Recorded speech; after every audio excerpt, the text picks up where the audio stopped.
Hello, welcome to another episode of the Brighter Thinking Pod from Cambridge University Press. I'm your host, Tamsin Hart. Today we're here to discuss the sometimes controversial topic of homework. How much homework should we expect children to do? What makes impactful homework? What's the link between homework and stress? And what can we do about it? And should schools in the 21st century be doing homework at all? Lots to talk about, so let's meet our guests today.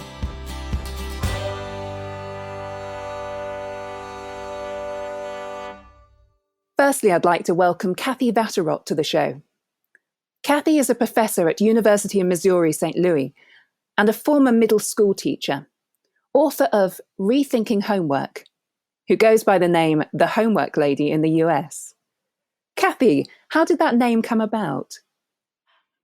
Well, I never really planned on being the homework lady, but I was doing a presentation at a teachers' conference and I had about 300 people in the audience. And afterwards, I would see people in the hall. And after about 5 people said, "Hey, you're the homework lady. Hey, you're the homework lady." I needed a name for the website. And so I thought I would use homework lady. So 15 years later, I'm still the homework lady. Fantastic. Well, welcome to the show, Cathy. Our second guest is Michael Chiles, geography teacher, examiner, and school leader. He's published books on assessment and feedback, and his book, The Feedback Pendulum, is coming out soon. And welcome to the show, Michael. Thank you very much. Both Cathy and Michael will be talking to us about homework. If you haven't already guessed, we're recording remotely today, so please bear with us if there are quality issues. And before we get started, remember all the links and info we discuss are available in the show notes. You can also get in touch with us on Twitter using the hashtag BrighterPod or by tweeting us at CUP Education.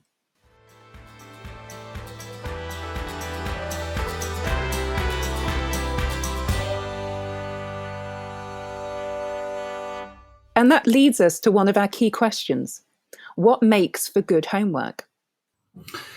Yeah, it is an interesting question. And I think that ultimately, over the years, the approach that I've taken with homework has evolved in the sort of 6 or 7 sort of secondary schools that I've worked in. But fundamentally, in recent years, one of the most effective approaches that I've found in sort of schools around homework is that homework is not about learning something new.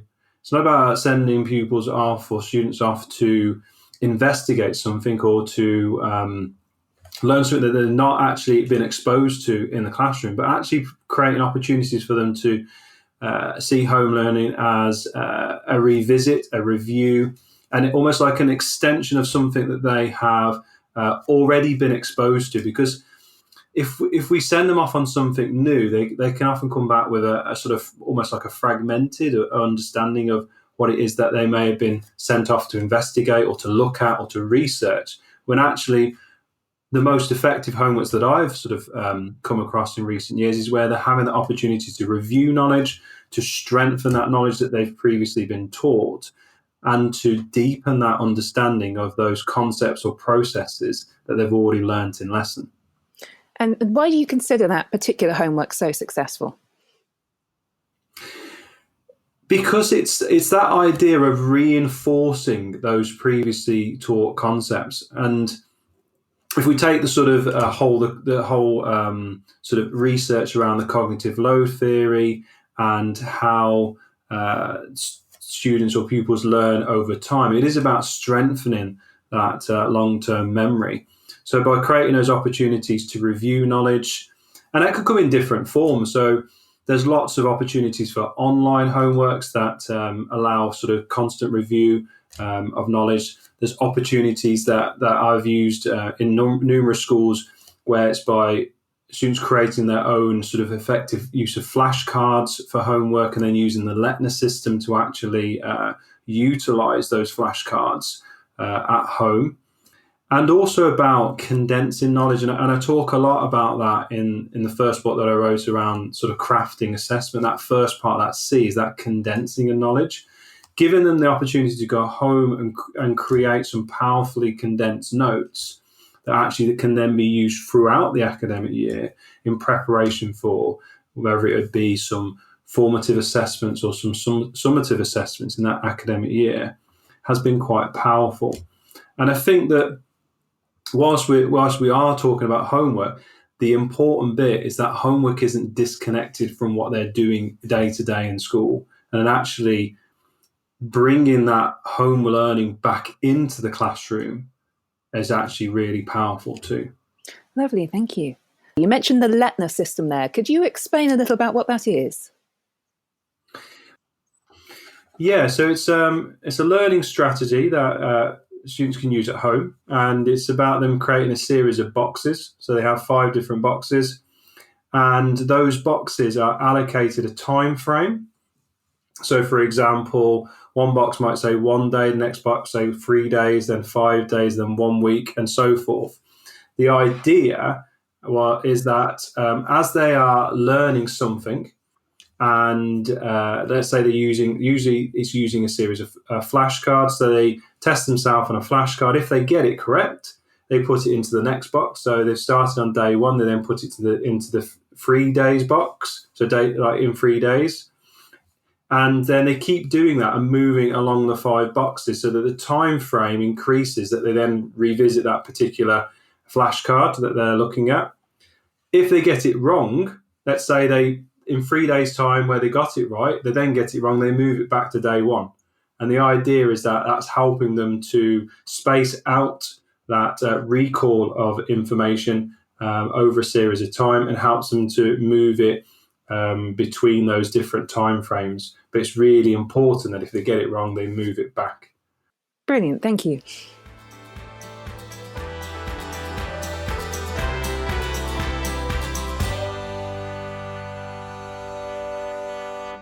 Cathy, what does your research tell us about how teachers can make homework a truly effective tool? Yes, the first thing is that it has to have a clear academic purpose, and that has to be explicitly stated to the students, whether it's pre-learning, diagnosis, checking for understanding, practice application. And the next thing is it has to be doable without help, even for the very youngest students. And then next, it also has to allow students some agency, some choices. What we found is that when we give students agency and choices, it not only makes the homework more motivating, but it also makes the learning stick better. Fantastic. Michael, would you agree with that? What does best practice look like to you? Yeah, absolutely. I'd agree with Cathy there about having that academic purpose, and where teachers actually take the time to fit that home learning within that curriculum sequence can actually be really powerful. And I do agree that we want pupils, students to have a clear understanding of what the purpose is of the homework, how it links to that current learning, how it links to that current journey that they might be undertaking for that particular subject of study, and stressing that sort of clear rationale of why they're doing it, and that clear sort of success criteria of this is what the successful piece of homework will look like. But as I said also earlier on, I think that when it's linked back into lesson as well, that reinforces that purpose of doing it. I think often if it is standalone, it can sometimes be disconnected from the curriculum and disconnected from the general day-to-day classroom experience. And I think that links with what Cathy said about motivation. If they feel that it's not got a purpose, and if they feel that it's not connected to their learning, it's just something that we're doing because the school say you need to do homework, then actually that loses that purpose. It loses the pupil's motivation to want to do it. And yeah, I do agree that some of those key aspects are quite vital to create a sort of effective homework strategy. Thank you.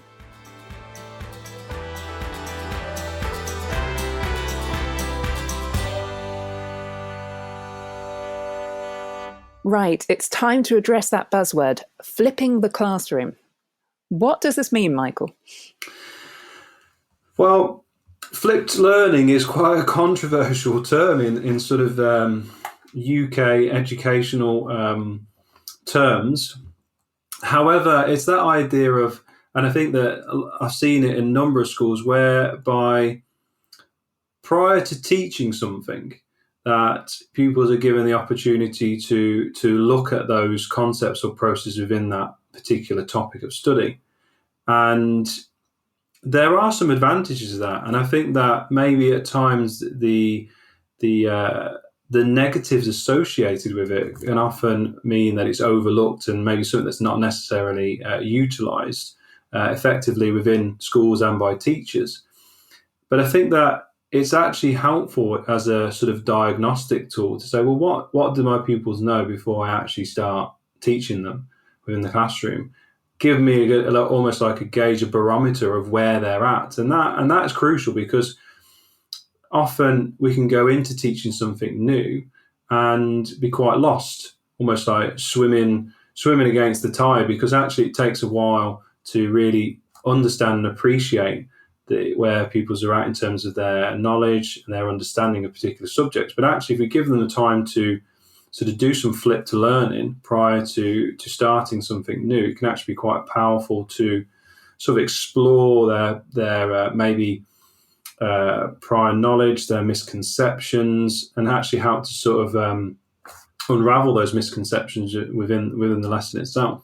Well, that's very interesting, because I think it might be implemented a little differently here in the States. So what I'm seeing here in the States is what we're flipping is the original instruction and the homework. So what I mean by that is a teacher would have online videos for what they would normally be doing as a lecture or an introduction, and the students watch those as homework, and then they come into the classroom and they do this application or analysis. So, for instance, in math, you would introduce the concept online, and then the students would come in and do those practice problems in the classroom. And actually, I've seen some pretty good examples of this, and especially in math, and especially in secondary schools, in which the students have choices of what they watch, and then they come in and there is strictly back and forth question and answer, and it's really just the teacher working with individual students. Thank you. And do you see schools doing this effectively as well, Michael? Well, in terms of what Cathy's said, I mean, I haven't actually seen very much of that within schools over recent years. But it is, I suppose, it's sort of like a mutation of flipped learning, because I suppose there are aspects of that within UK schools, but I've not seen very much of it. But I do see, again, the advantages, as Cathy said, and there are, I'm sure, some schools possibly that have looked at the sort of evolution of flipped learning in that respect in an effective way. Interesting. Cathy, do you have something to say about that? Yeah, I believe that any concept like flipped learning or any other learning concept, I think it can always be misinterpreted. I think it can always be misapplied or misimplemented. And so that's what's interesting to see is we don't know. I've seen it done very effectively, but I'm sure there are other ways in which it could be used that are not as effective. And Michael, do you have something to respond? I was only going to say, actually, I think that in the context as well, what Cathy was talking about, I think that element of that approach to flipped learning really relies on culture of learning within schools, because inevitably, if we're sending pupils home to listen to the teacher's instruction, whether that be through a video, or whether that be through a podcast, or whether that be through a written piece of writing, actually, it can really have an impact if not all pupils have that right culture for learning. Because when they come into the classroom, that application bit can be really difficult if they've not engaged fully with the actual sort of instruction phase. Cathy, I think you agree with that. Yes, thumbs up. Brilliant. So if that's what makes a great homework, what does the not so great look like, Cathy? Well, Michael already said one thing, and that was that it should not be for new learning. that it should be something that students have already been introduced to. And I will say this, is that sometimes teachers think it's checking for understanding, and it's actually new learning. So if I presented something to you and I'm just sure you all got it, and then you go home and some of you did not, then for some of those students, that is new learning. And the other thing I think that is really not so great homework is just what I call overkill homework. So in other words, 40 problems when 10 would do. The 20-page paper when a 7-page paper would reach the goals. So those are the things that really stick out to me. Lovely. And how about you, Michael? What would you consider not so great? Yeah, and I think I'd agree with Cathy. I mean, I did, as I mentioned earlier, about sort of new learning. And I think the key bit there is that sometimes, like, it depends on how you interpret new learning. If it's completely new, then that can be very ineffective homework. But if it's building on something that they've already learned and you've checked that understanding, then that can be really powerful to reinforce that. And I also agree with Cathy. I mean, I use that phrase of less is more, actually, when it comes to homework. And I suppose that what we're saying to students in recent years is actually small, bite-sized chunks of learning that is spaced out, that is well distributed over the course of a week, is a lot more effective than cramming lots of hours in. So what we don't want to be doing with homework is actually sending them home like a big booklet, as Cathy's saying, lots and lots of questions to answer, because actually that is defeating the purpose of the homework exercise. So less is more. I would definitely advocate for. Brilliant, thank you. I think I can definitely emphasize with the overkill homework. I think I did that on a number of occasions.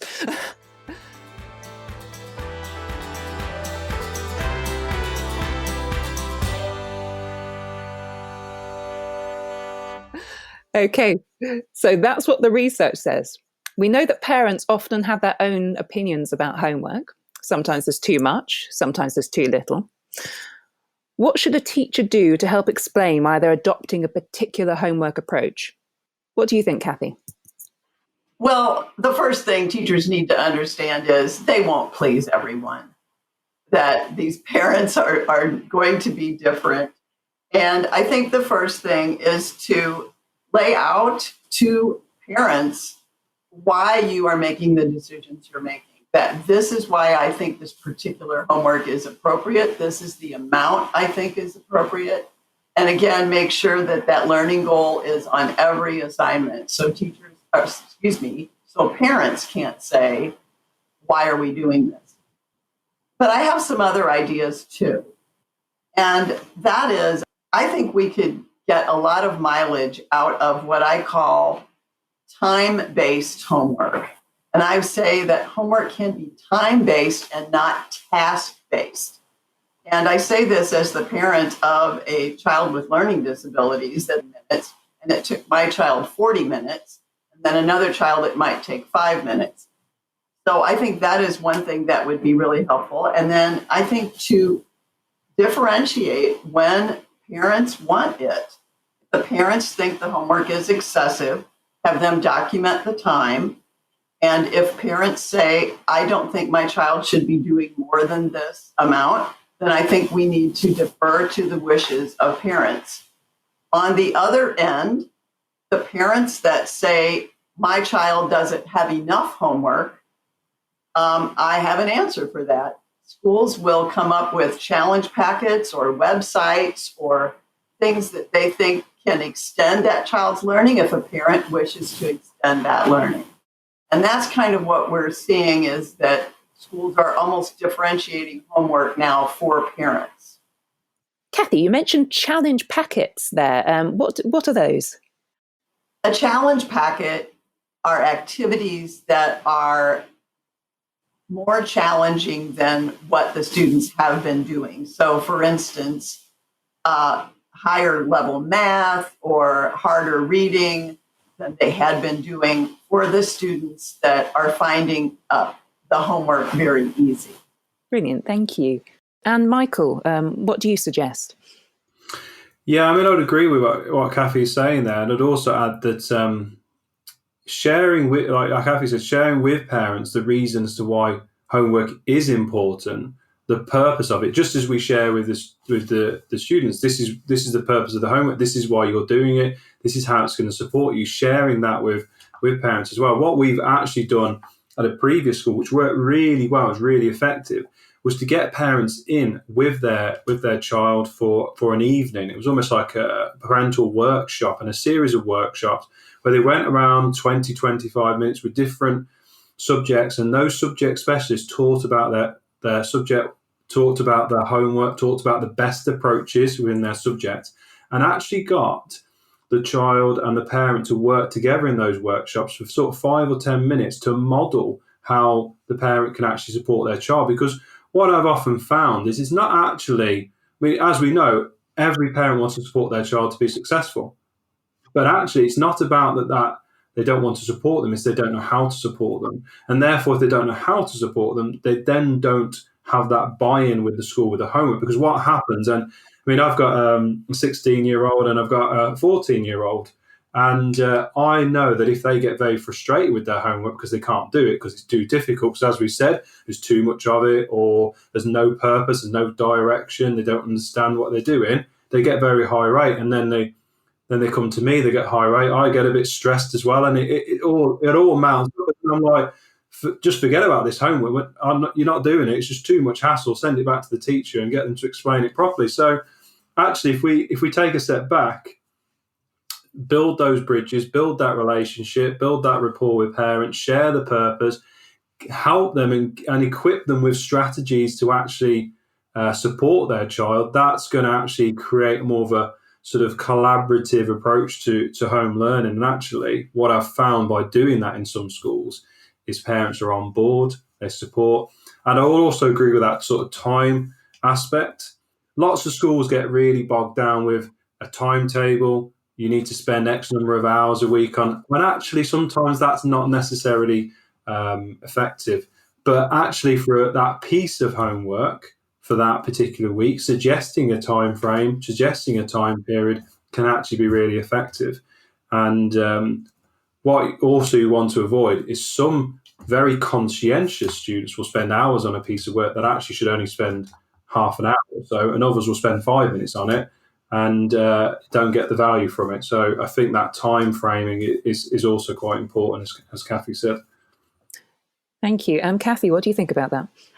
Yeah, I think that's a really good idea, is to put a kind of a parameter on it and say, I would expect this task to take 15 minutes. Don't work longer than 30 on it, to kind of set that up for those perfectionists out there.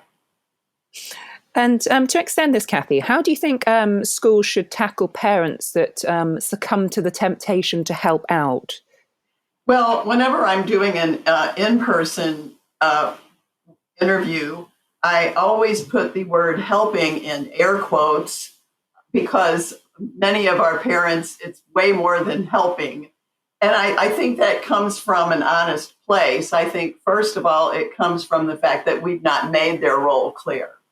And so they tend to get overly involved, or they subcontract the work to a tutor who also doesn't have clear expectations or guidelines. So I think the first thing we have to do with parents is assure them that their child's grade will not suffer for not completing work, or that they will not be benched at recess. They will not be punished in some way, but that there will be an opportunity to make up the work. But I also think we need to explain to parents how this muddies the picture of achievement with their child. And then we send them forward with a shaky foundation of learning into the next level. And so what I've done in the Rethinking Homework book is I gave the readers guidelines. And I said, here are some suggested guidelines. And it's very easy. Teachers can do this themselves. Just make a list of parents are encouraged to say things like assist their child in organizing.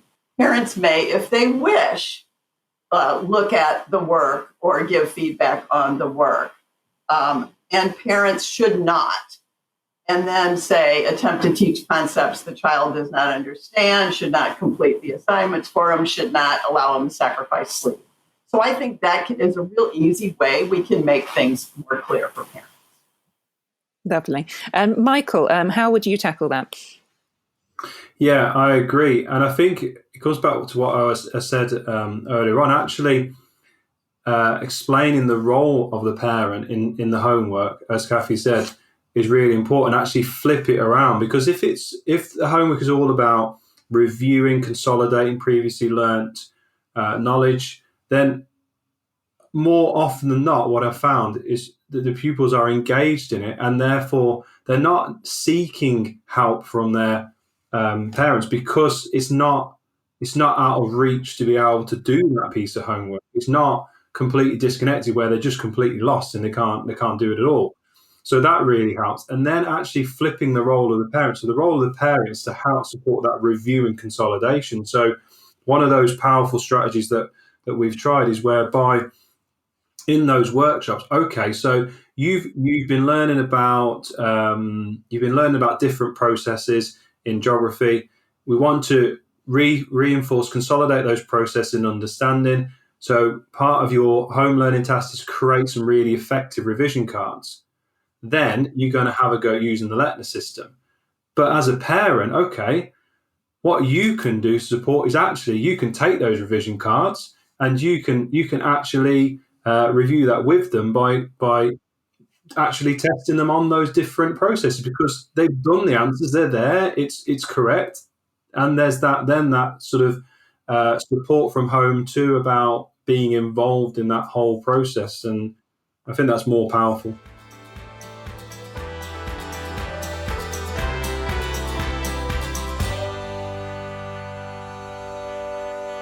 In our work with schools around the world, it's clear that more and more homework is being done digitally. What are your feelings about that, Cathy? Well, first of all, I think it can be very efficient for teachers in terms of the students turning in the work and the teachers being able to get feedback on the work. So in that part, that's a positive. My biggest concern, and depending on the community that you live in, is that all students have access to that technology. And I think we sometimes forget about the issue of access, that it's more than just having the internet. If you have one computer in your home and you have 4 students that are trying to use that computer, and mom needs to pay bills on the computer, that gets to be quite a challenge. And then also we see that we have in the United States, we have students who are in poverty and literally do not have an internet connection and are doing digital homework on their phone. And that, of course, is not an appropriate a way or an efficient way to do things. And then the only other thing I've noticed in terms of digital homework would be, let's make sure that it's age appropriate and that it's user friendly. I've heard so many parents complaining about, well, I don't know how to use Google Classroom, or this is not an easy thing for parents. And I don't think we should be doing it with students that are so young or with technology that is not user friendly for young children. So digital can be a massive divider rather than equalizer. Michael, what are your feelings about that? Yeah, I do agree, and I think that there is a need to be very mindful of accessibility at home, especially if you say move to a complete online home learning policy in a school. I think that could be quite sort of detrimental for a large number of students within that school population. However, I mean, I do see the advantages of online homework, and there are some really, really powerful online homework platforms that use sort of algorithms that actually have seen what I would say is a greater uptake of home learning and participation in home learning for maybe some of the more demographically difficult and challenging school communities. So it does have its advantages, but I do agree we have to be mindful of a complete focus or overhaul onto online learning. And I think that's where there needs to be those sort of options in place whereby not all the homework is online. I mean, I am quite lucky in the school that I work in at the moment that every pupil has an electronic device to take home with them, and they bring it into school, and that's funded by the school. So, but I have worked in a previous school where that wasn't an option. So I do think we have to be mindful of it. But I do think it's something that moving forward, because online homework can really support learning, and if there's the time invested in the infrastructure for those families that need it, then actually that can be helpful. Yeah, definitely.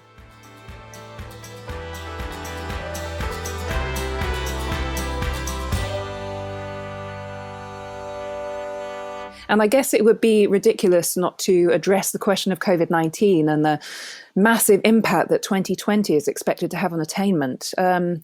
Could teachers be using homework to close some of those gaps, Michael?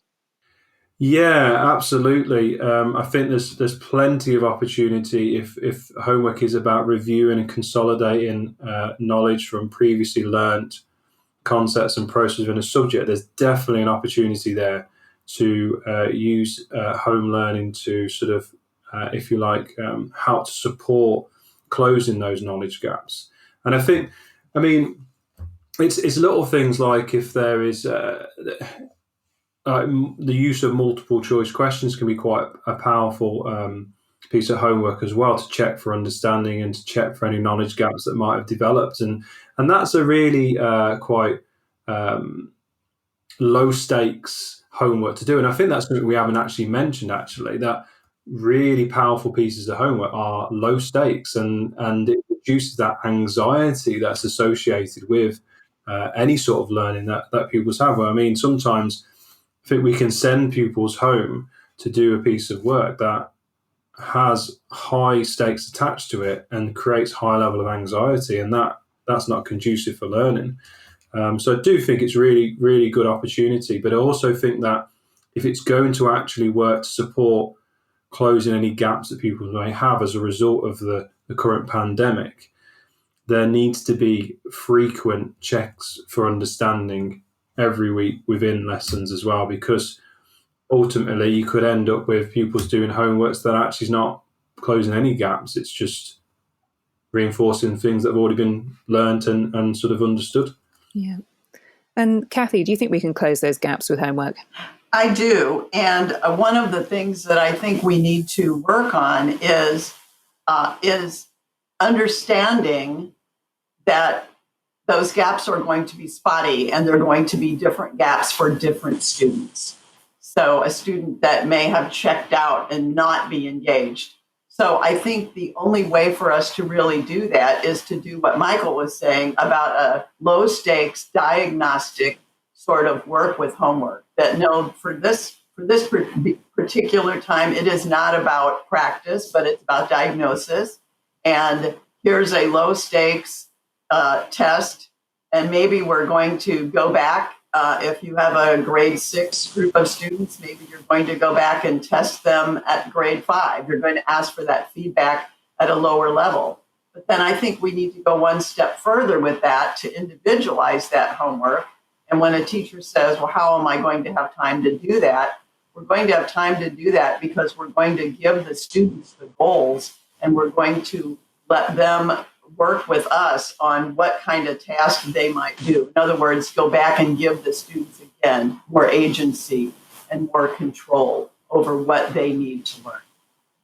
Yeah, so it's important to recognise that the child is an individual, the student is an individual, and that they should be empowered in their own learning.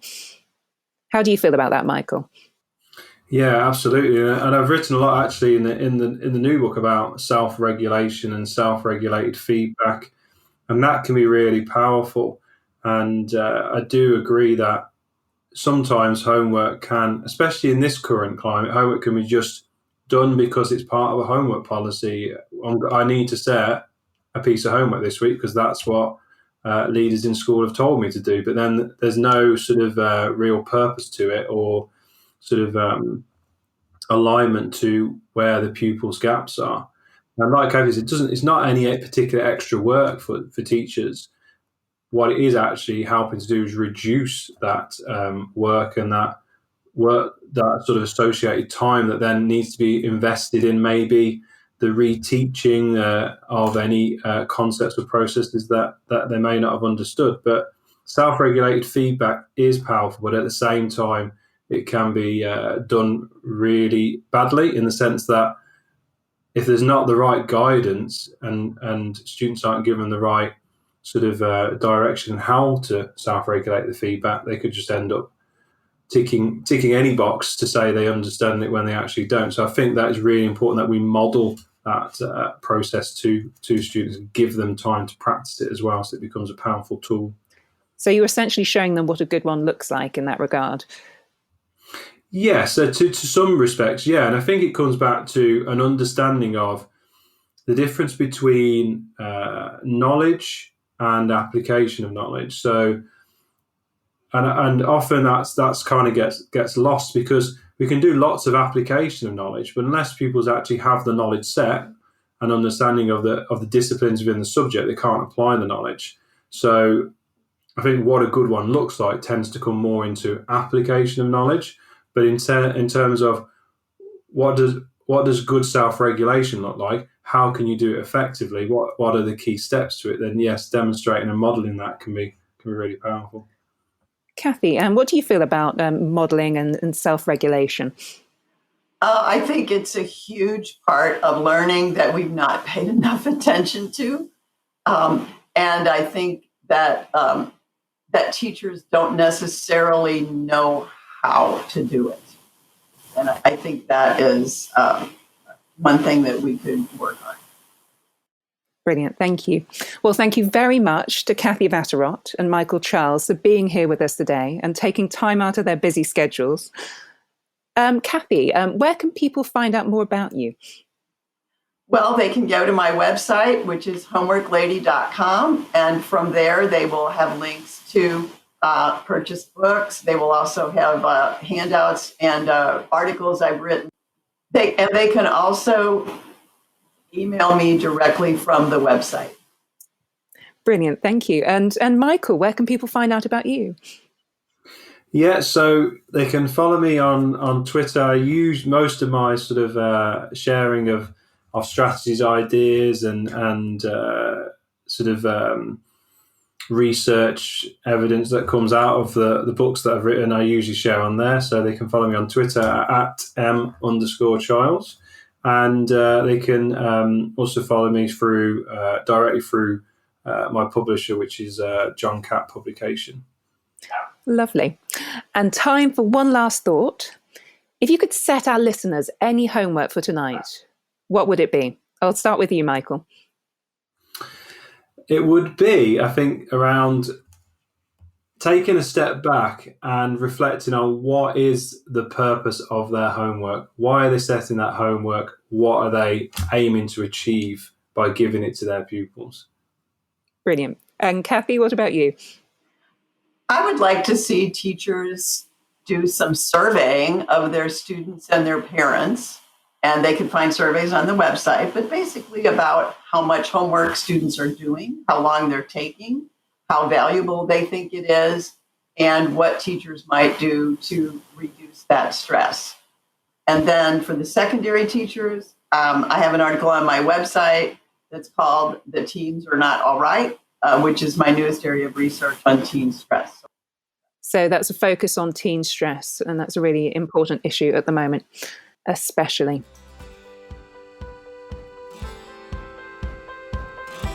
And that's all for our homework episode. Don't forget to tell your friends and colleagues about us and rate our show on whatever platform you're listening on. Our show notes have lots of useful links that we've discussed throughout the episode, so be sure to check them out. And remember to follow us at CUP Education or use the hashtag BrighterPod to get in touch. You can also email us at educationmarketing@cambridge.org. We'll see you next time.